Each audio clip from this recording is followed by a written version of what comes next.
Hello மக்களே, செம்மையான ஒரு வேலை வாய்ப்பு வழங்குறது யார் அப்படின்னா தமிழ்நாடு அரசு இந்த ஒரு வேலை வாய்ப்பு அறிவிச்சிருக்காங்க. சரிங்களா? ஓட்டுநர் அப்படின்ற ஒரு வேலை வாய்ப்புமே, அலுவலக உதவியாளர் அப்படின்ற வேலை வாய்ப்புமே அறிவிச்சிருக்காங்க. சம்பளம் நிறைய சம்பளம். இதுக்கு நீங்கள் 8th பாஸ் பண்ணியிருந்தாலே போதும். சம்பளம் 58,100 வரைக்கும் தரோம் அப்படின்ற மாதிரி அவங்க சொல்லியிருந்திருக்காங்க. சரிங்களா? ஸோ இதை வெளியிட்டிருக்கிறது யார் அப்படின்னா தமிழ்நாடு அரசு நெடுஞ்சாலைத்துறை திருநெல்வேலி வட்டம் அப்படின்ற மாதிரி வெளியிட்டிருக்காங்க. நாள் இது வெளியிட்டிருக்கிறது நாள் அவங்களும் குறிப்பிட்டிருக்காங்க. ஓகேங்களா? அரசாணை 44 அப்படின்ற மாதிரி சொல்லியிருந்திருக்காங்க. திருநெல்வேலி வட்டத்தில் காலியாக உள்ள ஒரு ஓட்டுநர். ஓகேங்களா? அதே மாதிரி போக்குவரத்து துறையிலேருந்து அந்த ஒரு டேட்டா கொடுத்துருக்காங்க. திருநெல்வேலி, தூத்துக்குடி, விருதுநகர், தென்காசி மற்றும் நாகர்கோவில் மாவட்டத்தில் இருப்பிடமாக கொண்டு தகுதி வாய்ந்த நபர்களிடமிருந்து மட்டுமே விண்ணப்பங்கள் வரவேற்கப்படுகின்றனர் அப்படின்ற மாதிரி சொல்லியிருக்காங்க. என்னென்ன ஊர்னா திருநெல்வேலி, தூத்துக்குடி, விருதுநகர், தென்காசி, நாகர்கோவில். சரிங்களா? இந்த 5 பிளேஸில் நீங்கள் ஏதாவது ஒரு இடத்துல நீங்கள் ஸ்டே பண்ணியிருக்கீங்கன்னா நீங்கள் இந்த வேலை வாய்ப்புக்கு அப்ளை பண்ணலாம் அப்படின்ற மாதிரி அவங்க தெளிவாகவே குறிப்பிட்டிருக்காங்க.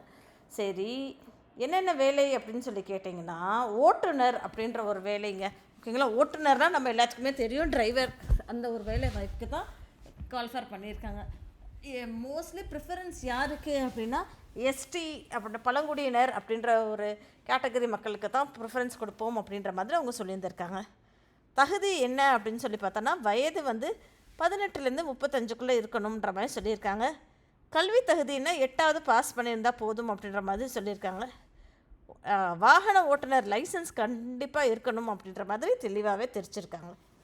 சரி, இதுக்கு பேக்கேஜ் எவ்வளோன்னு தானே கேட்குறீங்க. சம்பளம் 19,500 இருந்து 71,900 வரைக்கும் தரோம் அப்படின்ற மாதிரி சொல்லியிருக்காங்க. சரிங்களா? நிலை 8 அப்படின்ற மாதிரி தெரிவிச்சிருக்காங்க. அடுத்த வாய்ப்பு ஒரே ஒரு அலுவலக உதவியாளர் பணி. பழங்குடியினர் தான் எடுக்கிறாங்க. எஸ்டி கேட்டகரியில் வரவங்க மட்டும்தான் அப்ளை பண்ணணும் அப்படின்ற மாதிரி சொல்லியிருக்காங்க. வயது 18லேருந்து 35க்குள்ளே இருக்கணுன்ற மாதிரி சொல்லியிருக்காங்க. 8ஆம் வகுப்பு தேர்ச்சி பெற்றிருக்க வேண்டும் அப்படின்ற மாதிரி சொல்லியிருக்காங்க. ஊதிய விவகாரம் அப்படின்ற மாதிரி என்ன கொடுத்துருக்காங்கன்னா 15,700 இருந்து 58,100 வரைக்கும் தரோம் அப்படின்ற மாதிரி சொல்லியிருக்காங்க. அனுபவ சான்றுன்னு சொல்லியிருக்காங்களே, அது எக்ஸ்பெக்டும் பண்ணுறாங்க. சரிங்களா? ஸோ கடைசி நாள் என்னவா கொடுத்துருக்காங்க அப்படின்னா 23/10/2025 மாலை 5:45 மணிக்குள் விண்ணப்பங்கள் வரவேற்கப்படுகின்றனர் அப்படின்ற மாதிரி அவங்க சொல்லியிருந்திருக்காங்க. சரிங்களா? வேறு என்ன அப்படின்னா விண்ணப்பக்க விரும்பும் நபர்கள் தனி தாளில் தங்கள் பெயர், பிறந்த தேதி, வயது, கல்வி தகுதி, சாதி, இருப்பிட முகவரி மற்றும் பணி அனுபவம் போன்ற தகவல்களை குறிப்பிட வேண்டும் அப்படின்ற மாதிரி அவங்க தெரிவிச்சிருக்காங்க. ஓகேங்களா மக்களே?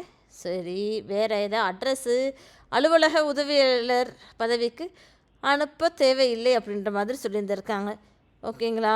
கீழ்கண்ட முகவரிக்கோ நேரிலோ இல்லை தபால் மூலியமாவோ நீங்கள் 23/10க்குள்ளே நீங்கள் அனுப்பணும் அப்படின்ற மாதிரி சொல்லியிருந்திருக்காங்க. அது என்ன அப்படின்னு சொல்லி அட்ரஸ் பார்த்தோம் அப்படின்னா ஓட்டுநருக்கு விண்ணப்பிக்க வேண்டிய முகவரி என்னன்னா கண்காணிப்பு பொறியாளர், நெடுஞ்சாலை, ஏஆர் லைன் ரோடு, திருநெல்வேலி. அலுவலக தொலைபேசி அப்படின்ற மாதிரி ஃபோன் நம்பரும் கொடுத்துருக்காங்க. அதே மாதிரி அலுவலக உதவியாளர் பதவிக்கும் விண்ணப்பிக்க வேண்டிய முகவரி அப்படின்னு சொல்லிட்டு கோட்ட பொறியாளர், நெடுஞ்சாலை, ஏஆர் லைன் ரோடு, திருநெல்வேலி 627002 அப்படின்ற மாதிரி கொடுத்துருக்காங்க. சரிங்களா? இந்த லிங்க்கை நான் உங்களுக்கு டிஸ்கிரிப்ஷன் பாக்ஸில் கொடுத்துட்றேன். மறக்காமல் சேனலை சப்ஸ்கிரைப் பண்ணிக்கோங்க. நன்றி மக்களே.